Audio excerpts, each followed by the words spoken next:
Hello everyone! Welcome to my YouTube channel. Timmy nga pala, kung hindi ka pa nakalike and subscribe, mag-like and subscribe ka na para lagi kang update sa mga ipapalabas ko na link. Let's move on tayo guys. Ito yung pinakamaganda sa mga modder natin sa GTA eh. Apakagaling nilang gumawa. Hangarin ako sa kanila. Shoutout nga pala sa mga magagaling nating modder na magawa ng GTA ng Pinoy. Tara, tignan natin yung mga mga ipapakita natin guys. Let's move on. Kung familiar kayo dito, alam nyo to. Yan, PisoNet. Computer shop. Alam nyo na. Nakita nyo naman gaano kaganda.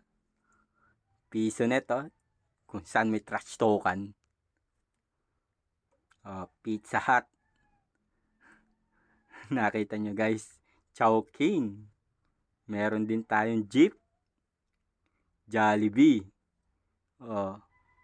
Paganda yo. Meron tayong Greenwich and Chowking. Galing ng mga Pinoy talaga ng mga modern, no? Kita nyo naman. Meron tayong Mercury Drug. Kung sakaling magkasakit kayo, dyan na kayo pumunta.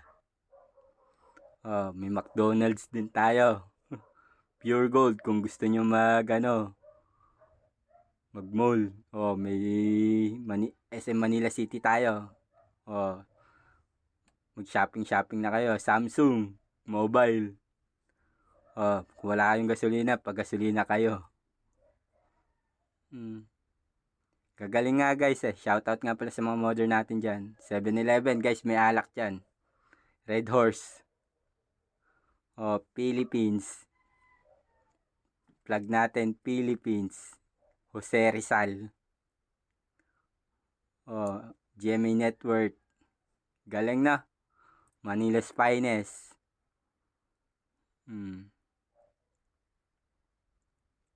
Kita niya.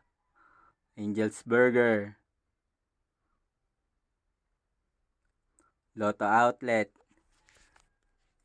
Hanggang dito na lang tayo guys at magpapaalam na tayo. Inasal. Bye-bye.